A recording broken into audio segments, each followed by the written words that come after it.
कुनै एउटा विद्यार्थी कक्षामा कोही कमजोर, कोही असाध्यै जान्ने र कोही मध्यम खालको किन हुन्छ?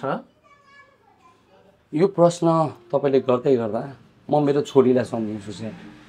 मेरो छोरीको कुरा गर्नुहुन्छ भने मेरो छोरी टप 10 विद्यार्थीमा पर्छ। उसको क्लासमा फर्स्ट हुने विद्यार्थी पनि छ, ऊ मिडियम विद्यार्थी हो, लोवर लेभल पनि छ।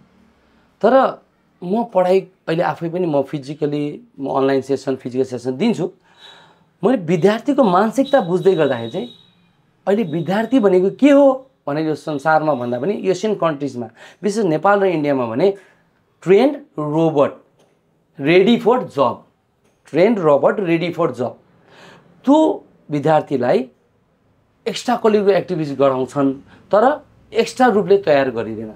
हाम्रो विद्यार्थीलाई मानसिक अवस्था के कसरी ठिक राख्नुपर्छ थाहा छैन। हाम्रो विद्यार्थीलाई शारीरिक अवस्था कसरी ठिक राख्नुपर्छ थाहा छैन। हाम्रो विद्यार्थीलाई फाइनेन्सियल अवस्था कसरी ठिक गर्ने थाहा छैन। के छ थाहा छ? एबिसिडीदेखि थ्योरमसम्म। एसएससीसम्म हामी थ्योरमसम्म जान्छौँ, हामी बायोलोजीदेखि लिएर हामी केमिस्ट्रीसम्म जान्छौँ। तर त्यो कुरा गर्दै जाँदाखेरि चाहिँ बच्चाले आफ्नो मानसिक अवस्था बुझ्ने कि नबुझ्ने। एसएससीमा फेल हुँदै गर्दाखेरि एउटा बच्चाले जब डिप्रेसनले सुसाइड गर्छ त्यसको जवाबदेही को हुने? कारण के छ त भन्नुहुन्छ भने यो ह्याबिट बिल्डिङका कुरा हो सर।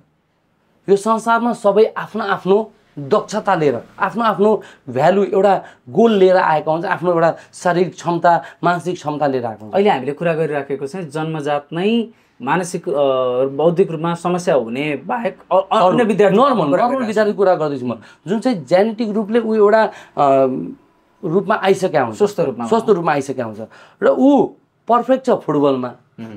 उसलाई हामी के भन्छौँ?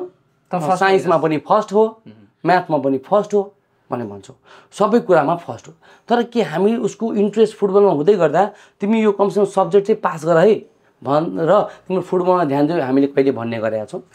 भनेको त्यो विषयमा अथवा त्यो उसमा नजान्ने होइन कि उसले केमा जाने छ त्यो फाइन्ड आउट गर्न नसकेको प्रब्लम। राइट। यहाँ चाहिँ के देखेको छ भने धेरै गार्जेनहरूले आफूले गर्न नसकेको कुरा विद्यार्थीमा थोपिरहेछन्। अब यसलाई कसरी कम गर्न सकिन्छ त भने विद्यार्थीको बौद्धिक क्षमतालाई नापन गर्ने। विद्यार्थीको बौद्धिक क्षमता कसरी नाप्ने? उसलाई सबै कुरा गर्न दिने। उसलाई सबै कुरा गर्दै गर्दाखेरि ऊ केमा पर्फेक्ट छ उसको गोल त्यही हुनुपर्छ। र मानिलिउँ त्यो पनि छैन, कुनै कुनै विद्यार्थी सबै कुरामा डम हुन्छ, एकदमै लो लेभलमा हुन्छ भने अब त्यस्ता विद्यार्थीको लागि मध्यम वर्गीय विद्यार्थीको लागि के गर्न सक्नुहुन्छ भने एउटा ह्याबिट बिल्ड गर्न सक्नुहुन्छ, जुन चाहिँ ट्रायलको रूपमा हामीले एकदमै यो पर्फेक्सनमा ल्याइसकेको छ। पर्फेक्सन त नभनौँ, बेटर लेभलमा ल्याइसकेका छौँ। र हेर्नुहोस् हामीसँग जुन विद्यार्थीहरू अहिले अनलाइनमा छन्, ह्याबिट बिल्डिङका क्लासेस लिइरहेका छन्, ती विद्यार्थी न्यून वर्गबाट गभर्मेन्ट स्कुलमा पढ्दै गरेका विद्यार्थी छन्। के तपाईँले आशा गर्नुहुन्छ त्यो गभर्मेन्ट स्कुलमा पढ्दै गरेको विद्यार्थीले फ्लुएन्ट इङ्ग्लिस बोल्ने? पटक्कै गर्नु हुँदैन। तर तपाईँ हाम्रो भिडियोहरू हेर्नुभयो भने हाम्रो बच्चाहरूले फ्लुएन्ट इङ्ग्लिस बोलेका छन् गभर्मेन्ट स्कुलका बच्चाहरूले, र ती प्राइभेट स्कुलको बच्चाहरूलाई फेल गरिदिएका छन्। ती बच्चाहरू साथसाथै हाम्रो अरू इङ्ग्लिस नजाने विद्यार्थी प्राइभेट स्कुलबाट पनि सँगै आउँछन्। उनीहरूलाई हामीले सुरुमै मेडिटेसन गराउँछौँ। मेडिटेसन के गर्यो? बौद्धिक क्षमतालाई बढायो, ब्रेन पावर ब्रेन सेल्सलाई डेभलप गर्यो। डिप्रेसनमा ऊ कहिले पनि जाँदैन, उसले जे गर्छ त्यसलाई राम्ररी एप्रिसिएट गर्छ। त्यसपछि हामी एप्रिसिएसन गर्छौँ। एप्रिसिएसन उसँग च्यात्तेको लुगा छ त्यसमै खुसी हुन्छ, उसँग च्यात्तेको बुक छ त्यसमै खुसी हुन्छ। उसले साइकल हुँदै गर्दा बाइकको इच्छा गर्दैन, इच्छा गर्छ जिद गर्छ, तर ऊ त्यसमा खुसी हुन्छ। बाइक साइकलमै खुसी हुन्छ। ऊ सानो स्कुटी किनिदिनुहोस् भन्दैन, ऊ साइकललाई सरसफाइ गर्छ, त्यही चलाउँदै त्यही खुसी हुन्छ। बिस्तारै उसले त्यो सपना देख्छ, तर उसले मलाई बाइकै किनिदिनुपर्छ कारै किनिदिनुपर्छ भन्दैन। भनेको अभिभावक र शिक्षक अनि सोसाइटीको ठुलो रोल हुने रहेछ। एकदम ठुलो रोल हुने रहेछ। तपाईँलाई एउटा सानो उदाहरण दिन्छु सर। मेरो छोरी आरोही सानी, ऊ अहिले क्लास 2B लिटल फ्लावरमा पढ्छ। उसलाई मैले सानोमा, मेरो छोरी पनि राम्रो एजुकेसन पाउँछ भने ठुलो स्कुल यहाँको ठुलो मोन्टेसरी नाम नलिउँ त्यहाँ पठाएँ। तर त्यहाँ पढ्दै गर्दा त्यहाँ त सबै कारमा आउने, कार मोटरसाइकलमा आउने लगभग 10% पनि थिएनन्। अनि त्यो हेर्दै गर्दा मेरो छोरी नर्सरी पढेकी हुन्, उसले हेर्दै गर्दा बाबा हामीसँग कार किन छैन, कार किनौँ भन्ने गर्थ्यो। अब मैले त्यो बच्चालाई सिधै डिनाइ गर्दाखेरि के हुन्थ्यो भने ऊ एग्रेसिभ मोडमा जान्थ्यो। त्यो बच्चालाई कसरी मैले मोनिटरिङ गरिदिने भन्दाखेरि मैले यो मेरो मेन्टरसँग सिकेँ। त्यो बच्चालाई सेभिङ गर्न सिकाऊ भनेर भन्नुभयो हाम्रो मेन्टरले। कसरी गर्ने त मैले के भने छोरी हामीसँग धेरै पैसा छैन, हामीले कार किन्नको निम्ति सेभिङ गर्नुपर्छ, बाबाले पनि सेभिङ गर्छ, छोरोले पनि सेभिङ गर्नुहोस् भनेपछि मेरो छोरीले दसैँको जति पनि उसको सेभिङ थियो, टिका लगाएको भएछ ठुलो शिक्षा सबै सेभिङ गर्यो र बाबा यो पैसा लिनुहोस् भन्नुभन्दा पनि उसलाई उसको हजुरबाबाले सुन्नु, छोरी नानी के गर्छौ नि त यो पैसा भन्दाखेरि मैले बाबालाई दिन्छु जम्मा गरेर कार किन्नका लागि भनेर भन्नु। म छक्क परेँ। मैले एउटा सानो सेन्टेन्स बोलेको थिएँ, हामी सेभिङ गर्नुपर्छ, बचाउनुपर्छ। हेर्नुहोस् यो शिक्षा दिनुपर्छ बच्चाहरूलाई। यो शिक्षा दिँदाखेरि उसको मानसिक लेभल, फाइनेन्सियल लेभल बढ्यो। यहाँ शिक्षा आउँछ मेन्टल स्टेटको, फिजिकल स्टेटको र फाइनेन्सियल स्टेटको। हाम्रो बच्चा 12 पास गर्छन् तर बाबु बजारमा चामलको भाउ कति छ भन्दा उसलाई थाहा हुँदैन, हामीले कसरी बचत गर्नुपर्छ भन्दा थाहा हुँदैन, हामीले कसरी व्यापार गर्नुपर्छ भन्दा थाहा हुँदैन भने हाम्रो बच्चा वास्तवमा ट्रेन रोबोट फर जब मात्रै छ सर।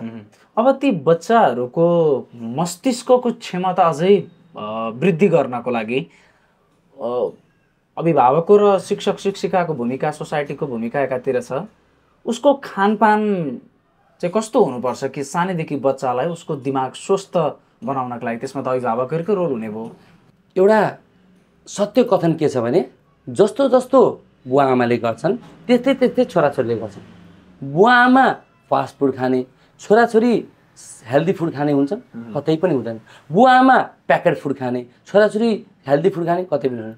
तपाईँले आफ्नो बच्चालाई, तपाईँको बच्चाको ब्रेनलाई डेभलप गर्न चाहनुहुन्छ भने अरू जे पाइ त्यही नखानुहोस् भन्दिनँ म, त्यो तपाईँसम्म हो। तर हेल्दी फुड्स के खुवाउने, फलफुल के खुवाउने, ब्रेनको सेल्स डेभलपमेन्ट गर्ने फ्रुट्स के छ, ड्राई फ्रुट्स के छ, उसको डेली हेबिट्स कस्तो हुनुपर्छ त्यो तपाईँले निर्धारण गर्नै पर्छ। त्यही भएर यसको लागि के गर्नु पऱ्यो, तपाईँले पनि आफ्नो खानपिनहरू ब्यालेन्स गर्नु पऱ्यो। हप्तामा एक दिन तपाईँले फास्ट फुड खुवाए पनि, महिनामा एक दिन खुवाए पनि, 2 दिन खुवाए पनि तपाईँले रेगुलर फुड हेबिट्समा उसलाई भात दाल तरकारी मात्र होइन, उसको ब्रेन्सको लागि, उसको शरीरको चाहिने फलफुल, उसको लागि शरीरको लागि चाहिने, उसको ब्रेनको लागि चाहिने ड्राई फ्रुट्स, अङ्कुरित दाना जुनमा जीवन छ। हाम्रो आयुर्वेद, प्राकृतिक चिकित्सा र यो पोषण विद्याहरूले के भन्छन् विशेष गरी भने जुन अन्न तपाईँले कहीँ पनि माटोमा यसरी फ्यालिदिनुहुन्छ र त्यो उम्रिन्छ भने त्यो भनेको तपाईँको शरीरको लागि बनिएको हो। यो संसारमा तपाईँको 20 तपाईँको क्षेत्र हो जहाँ जन्मिनु भएछ नि, त्यसको 20 माइलभित्र तपाईँको खाना छ, तपाईँको जडीबुटी छ, तपाईँको प्राकृतिक पोषण गर्ने तत्त्वहरू छ। त्यही भएर त्यसलाई चिन्नु पर्यो। र यदि हामी भन्छौँ म चाहिँ होटलमा गएर खान्छु, मेरो छोराछोरी चाहिँ फलफुल र ड्राई फ्रुट्स खाओस्, त्यो चाहिँ कतै हुँदैन। त्यही भएर यसमा अभिभावकको ठुलो भूमिका भएकोले जसरी हामीले बिहान कागती पानी र महबाट सुरु गर्छौँ, मेरो छोरीले 1.5 वर्षको उमेरबाट कागती पानी र मह खान सुरु गरेको। आज मेरो छोरा 2 वर्षको भएपछि उसले पनि त्यो खान थालिसकेको छ भने के हुन्छ भने जे बुवा आमाले गरे त्यही छोराछोरी गर्नु। त्यही भएर अभिभावकले चाहिँ हेल्दी फुड्स खाने बानी बसाल्नुहोस् र आफ्नो घरमा चाहिँ कमसेकम फास्ट फुड, प्याकेट फुडलाई एकदमै न्यून मात्रामा ल्याउने गर्नुहोस्। उसले जिद गर्छ, बच्चालाई थाहा छैन, बच्चा एउटा माटो हो, बच्चालाई जस्तो मूर्ति बनाउँछ त्यस्तै बन्छ। सो उसको ब्रेनलाई त्यस्तै डेभलप गर्नुहोस् अटोमेटिक। मेरो छोरीको उदाहरण म दिन्छु। मेरो छोरीले फास्ट फुड खाँदैन भन्दिनँ, फिट्टिकै खाँदैन कोही पनि भन्दैन, तर once a week 15 दिन, once a 15 दिन, 15 दिनमा एक दिन, महिना दिनमा एक दिन उसले इच्छा गरेपछि मात्र। सो बच्चाको इच्छा पुरा गर्नुहोस् तर न्यून मात्रामा, धेरै मात्रामा हेल्दी फुड दिनुहोस्। तपाईँको बच्चा फर्स्ट नभए पनि उसले भविष्यमा एउटा लक्ष्य लिएर हिँड्छ, जुन चाहिँ ह्याबिट बिल्डिङका कोर्सेसहरू पर्छ, त्यो तपाईँहरू जहाँ पनि पाउन सक्नुहुन्छ, एकदमै इजिली इन्टरनेटमा एभाइलेबल छ। त्यही भएर आफ्नो बच्चालाई समय दिनुहोस्।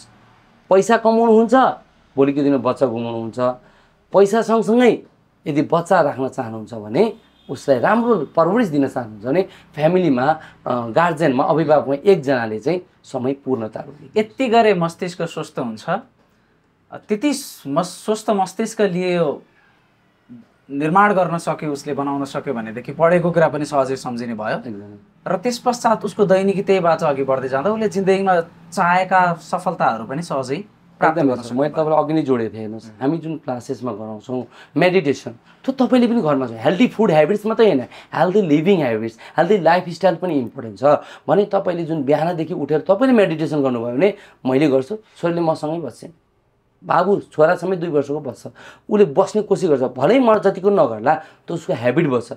जब उसले आज ह्याबिटबाट मेडिटेसन गर्ने भने उसले म भए पनि नभए उसले गर्छ।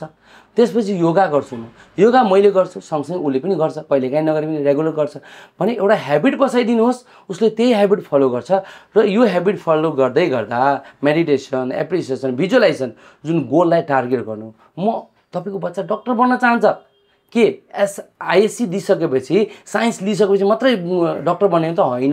आजबाट उसले त्यो डक्टर बन्ने सपना देख्नुपर्छ, ऊ डक्टर जस्तो बिहेभ गर्नुपर्छ, अनि उसको इन्द्रियले त्यो डक्टर बन्ने क्षमतालाई क्याप्चर गर्छ र ऊ त्यो मेमोरी पावरमा जान्छ, त्यहाँसम्म पुग्छ। धन्यवाद छ यहाँलाई।